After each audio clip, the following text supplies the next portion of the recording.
So now we are going to deal with one of the most important property, and that is we are going to see that about the concept of stability of complexes. Stability of complexes. So first and foremost thing we have to understand that whenever these complexes are dissolved, basically we are going to study their dissociation in a solution with respect to an equilibrium constant, considering the equilibrium constant as that of your stability constant. For example, if I am choosing the reaction of my complex as a central metal atom or the ion is in the presence of your 4 ligands, which is under equilibrium to give rise to that of your Ml4. This is a single step reaction. But if I am going to write it in a stepwise reaction, one by one, how does this reaction takes place, and I'm going to measure their individual stability constant, I could write in this way. The first step, 1 mole of your metal ion is reacting with that of your 1 mole of the ligand, which is under equilibrium to give rise to Ml. Then afterwards what happens, this 1 mole of your Ml reacts with a 1 more mole of your L to give rise to that of your Ml2. But for the first reaction, I could just write it as the equilibrium constant. We know that it is represented by your capital K. The small k represents your rate constant. The capital K represents your equilibrium constant. But under the stability of the complexes, this capital K signifies your stability constant. So how will you write it? The rate concentration of your product to the concentration of your reactants. Similarly, the second part would be what? Concentration of your Ml2, the concentration of your Ml into concentration of your L.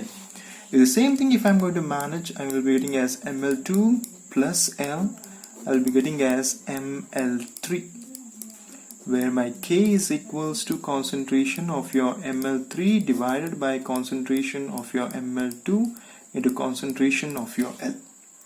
Similarly, the last part, Ml3 plus L give rise to as Ml4, where your stability constant is equals to Ml4 divided by concentration of your Ml3 to concentration of your L. So here if I take this one as K1, K2, K3 and K4. So these are what they are called as an individual stability constant for this reaction. Okay. But for a reaction which has been written earlier, M plus 4L, which gives rise to Ml4, an overall reaction. So this overall reaction can be given as the overall stability constant as beta. So this beta is equals to, how can I write the same way? That is Ml4 divided by concentration of your M into concentration of your L raised to the power of its coefficient, that is 4. Now the question arises that what is the relationship between that of your overall stability constant and that of your individual stability constant. Please do remember, very much important when solving a problems, here beta 4 you are having. Or in general you can just write it as a beta. In this case I will just show you why I have written as 4. So here beta is equals to what you have to remember, it is K1, it is not plus, whereas it is into K2 into K3 into K4, because there are only 4 such stepwise reactions.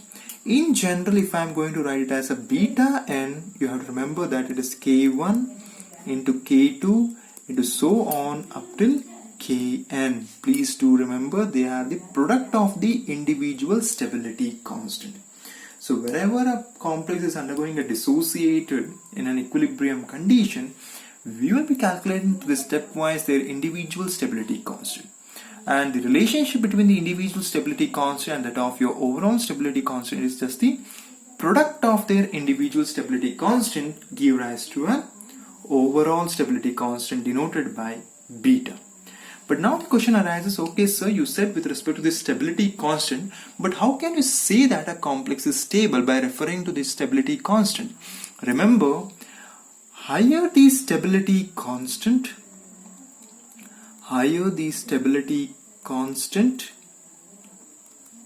more stable the complexes. More stable the complex is. So higher the value of this stability constant, whatever you are getting, more stable is the complex. So by utilizing the stability constant values, we can easily say that which complex is more stable or which complex is less stable. But one of the noteworthy point we have to remember, what is the relationship between the dissociation constant and that of your stability constant. If I choose my dissociation constant as D, remember it is the 1 by of your stability constant. If the reciprocal of your stability constant, if you are choosing, that will be giving you as a dissociation constant. This is just a note you have to keep in your mind. But individually you have to remember that whenever you are calculating your individual stability constant, the product of all the individual stability constant give us the overall stability constant. This was just a theoretical part. If we want to see certain factors which is mainly important or which says about your stability of the complexes, so we are going to see the next topic, which is called as factors affecting the stability of the complexes. Factors affecting the stability of complex. What are these factors? Of course, we know that our complex means what? It is containing a central metal atom or ion and the ligand. This is mainly our complex part. So we can use just our mind to say that what will be the two main factors. First and the foremost thing, our factor should depend upon the central metal atom. That is the nature of your central metal atom. And the second most important thing, the nature of your ligand. When we are considering with respect to the central metal atom or the ion, we know that it should be acting as a Lewis acid. That is, the metal atom should has the capacity to accept the pair of electrons which is donated by the ligand. So greater the capacity of your central metal atom or the ion to accept that electron, what happens? Very good. Stability of the complex also increases. For example, they have been given you with the two concepts. That is Fe CN6 3 minus and Fe CN6 4 minus. So when we calculate the oxidation state of your iron, in this case we will be getting as Fe plus 3. Here we will be getting as Fe plus 2. So what happens over here? Here the iron size is somewhat less when compared to that of your Fe plus 2. So smaller the size, what happens? Greater will be the capacity to withdraw the electrons from that of your ligand. So what happens over there? Stability of the complex increases. So first and the foremost thing, using this explanation, what is the heading we can give is nature of your central metal atom or the ion. So higher the charge density, Alva, this is the charge, higher the charge density of your central metal atom or the ion, higher is its capacity to form the stable complexes. So this was the case when you are having the two equivalent central metal atom or the ion. But in case if you are having given with iron and that of your nickel, in this case you have to remember that, of course, what should happen? We know that the central metal atom or the ion should have the capacity to accept the electron. That is, in simple words, we can just say that higher the electronegativity, greater will be the formation or greater will be the tendency to accept the electrons. So whenever you have been given with a complex with a two different central metal atom or the ion, you have to make sure in your mind that we have to check out their electronegativity values. So one central metal atom or the ion which has a greater electronegativity, that will be forming the more stable complex. So this was under the heading of that of your nature of central metal atom or the ion. The second one, as we know, it will be your nature of your ligands. Of course, we know that ligands should be basic in nature. That is, ligands are acting as a Lewis basis. That is, they are having the tendency to donate the electrons. So when you are choosing that part, you should be much aware that the ligands which has the greater capacity to donate the electrons, they will be forming more stable complexes. But we know what?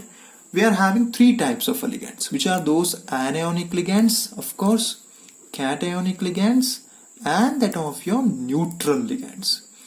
Do remember that when you are having in these cases, anionic ligands will be having the more stability. The ligands which are acting as an anion over there in the complex will be more stable when you are considering that of your cationic and the neutral. Because in an anionic ligand, they have the capacity to donate electrons easily. For example, you can choose your chloride, your fluoride. Compared to that of your chloride or fluoride, they will be acting more stable than that of your ammonium or ammonia. Because here they are having an electron pair extra to donate it easily, and that will result in the stability of the complex. But now when the question arises, if I have F minus and Cl minus, then in this one which will be more? You should just remember that the anions with the smaller size which has the greater capacity to form the stable complexes. Why is it so? Because in this, what happens when the size is less, mutual electron-electron repulsion takes place. And when this mutual electron-electron repulsion takes place, what happens to the stability of the molecule? It decreases. That is, anionic ligand stability decreases. So it easily tries to donate this electron. And that is the reason they say that whenever you are choosing an anionic ligand, the anionic ligand which is smaller size has the greater capacity to form the stable complexes. But the most important noteworthy point we have to remember, the another most important point is the presence of chelating ligands. So the complexes which are having these chelating ligands, they are extremely stable. Because they are in one molecule itself, they are binding by binding a single centrimetal atom or ion with their respective more than two donor atoms, which is leading to a chelating effect. So for example, if you have been given with a example of CONH3 6 3 plus and COEN thrice 3 plus. So among this, which one is more stable? Of course, this will be your complex which will be more stable because there is a presence of an ethylene diamine which is acting as that of your chelating ligand. But in case if you have been given with this one, COOX thrice, if I just choose, and here as COEN thrice 3 plus. Here I should get as 1 minute. Minus 6. Yes. So here what is happening, of course this is also your bidentate ligand, here also it is your bidentate ligand, or in simple words I can say that this is also a chelating ligand, this is also a chelating ligand. But now the question arises that among these two, which one is more stable? You have to jump to your first topic. What they said in the nature of the ligand, the anionic ligands are more stable. So you have to make use of such a thing. So among these two, of course, this is a neutral ligand, whereas your oxalate is an anionic ligand. So among these two, your COOX thrice will be more stable. Even though when you are having one unidentate and one chelating ligand, of course chelating ligand complexes will be more stable. When you are having both the chelating ligands, you have to make use of the other two parts, which is very much important. That is, the anionic ligand complexes will be more stable. So these are the things one has to know when you are dealing with respect to that of your stability of the complex.